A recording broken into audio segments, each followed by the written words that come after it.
The victim, 23-year-old Ukrainian refugee who fled the Ukraine war and was trying to become a veterinary assistant. The suspect, who I am just going to call subhuman number one, homeless, diagnosed schizophrenia per family in courts. Here's his criminal history.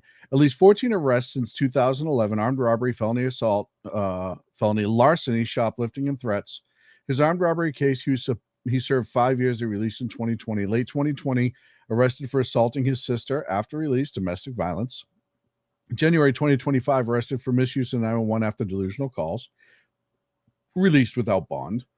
Bailed and release decisions despite his violent history. Mental health gap systems. There was no officer on the train. And look, even if there was an officer down the end of the train, it may have deterred him from doing it right then, or maybe it wouldn't have. But we start to see the response to stories like this. And immediately you have idiots like, where is he? Where is Mr. Potato Head himself? I got him somewhere. Yeah. This is the conversation. This one's garnered attention for a couple. Focus on. It's amazing to me. You just had this girl's light extinguished by a guy who should have never been on the street. He should have been locked up in a mental health facility. Everybody knew it.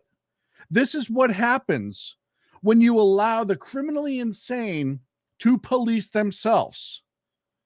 This is what happens when you're soft on crime.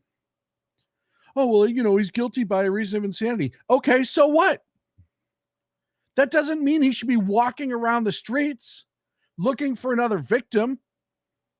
That doesn't mean to him himself walking around the streets unable to control himself and potentially harm himself.